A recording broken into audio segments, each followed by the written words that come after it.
Well, hey there, and welcome to another video. I want to jump right into today's video with a verse from 2 Timothy chapter 2, verse 15, which says, "Be diligent to present yourself approved to God as a workman who does not need to be ashamed, accurately handling the word of truth." This verse is the reason why I think it's a good idea to talk about some commonly misunderstood and misused Bible verses.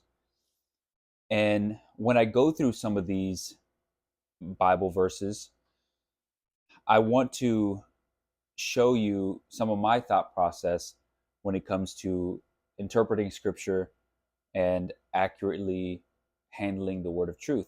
And so, through the process of showing some of these commonly misunderstood and misused Bible verses, it is my hope that we will all be reminded maybe of some of the things that we've forgotten, or maybe learn for the first time how to accurately handle the word of truth.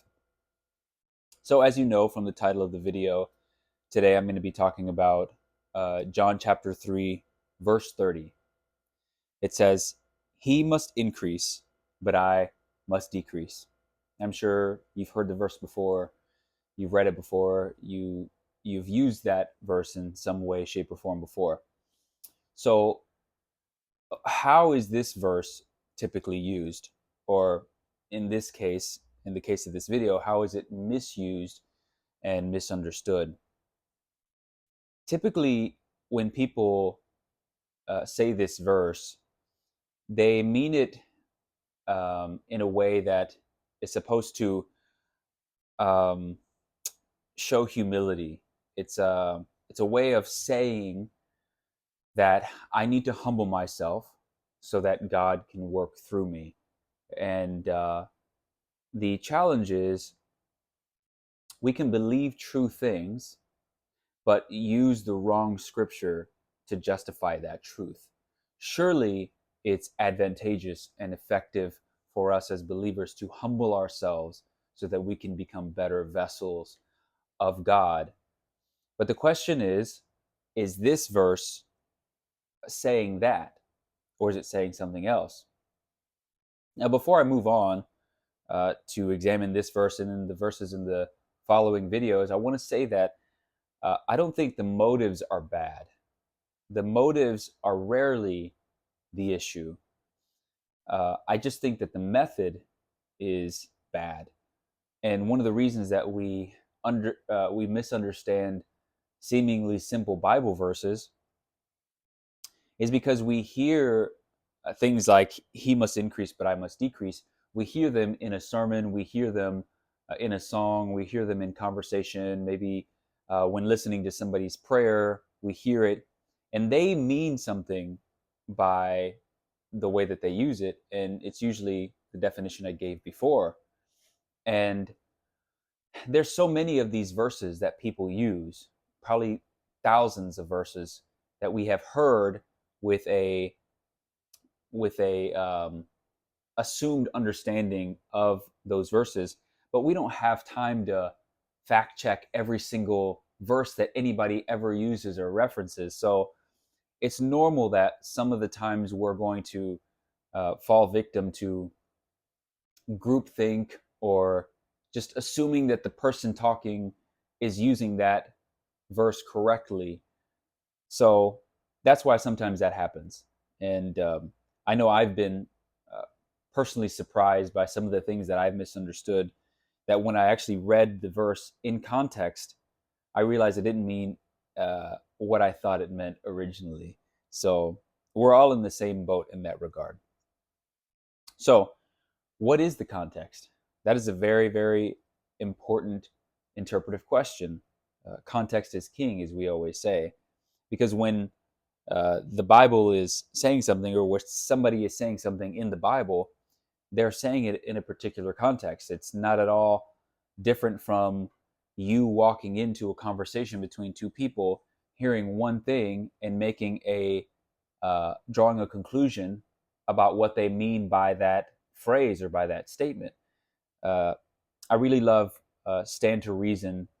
They're an apologetics podcast, but they talk a lot of Bible and theology as well. And one of the things that they always say when interpreting the Bible is never read a Bible verse.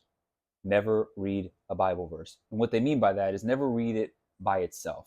Always read it in the context in which it's situated. So we're going to do that. But before we do that, we want to ask the question, well, who is talking here? When you see dialogue in the scripture, if you haven't already figured it out by reading it, you want to ask yourself, well, who's talking here?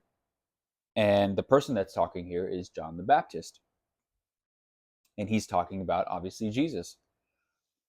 And that's going to become relevant in a moment, because what we know from the context, even the subheading on this chunk of scripture says John's last testimony.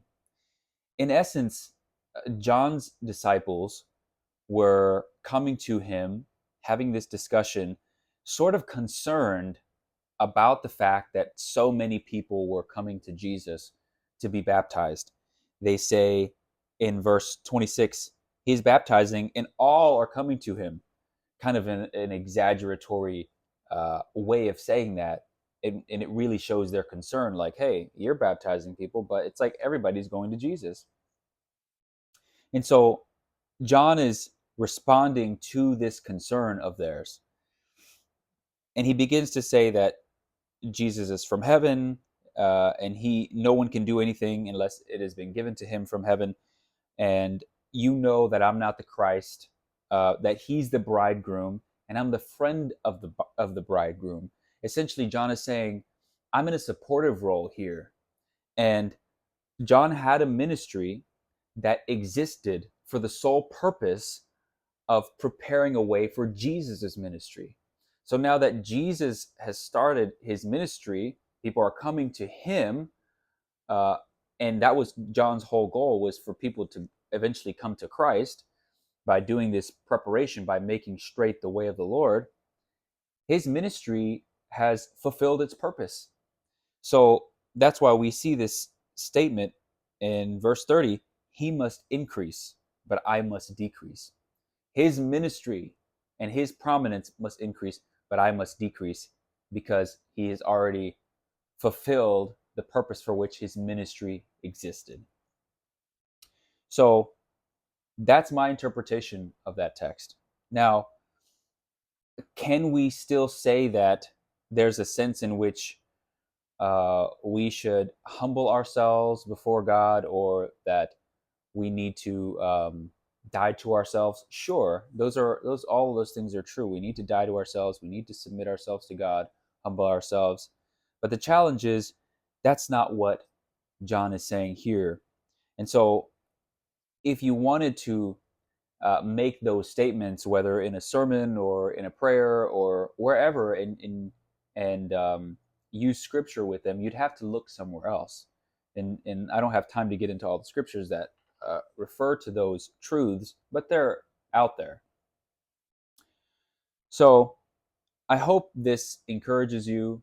It's not my goal to just ruffle people's feathers and show where people are wrong, because quite frankly, I was wrong about a lot of these verses that I'm going to be talking about, and I was kind of having a V8 moment and just feeling really silly about misunderstanding some of these simple verses, because I was hearing them out of context. But then when I read it in context, I realized, oh, that's not what that means at all.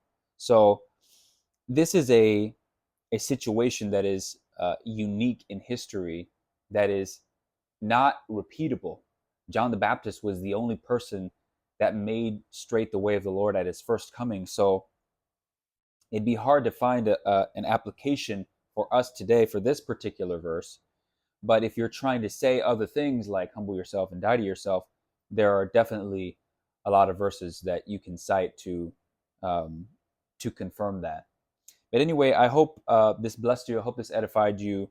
And if there's something that I missed, or there's something that you want to add, I would love to hear your thoughts, your feedback, your pushback, because the truth is, not one of us is more knowledgeable or smarter than all of us. So I'd love to learn from you if there's something that you can contribute to this conversation. Thank you so much for watching.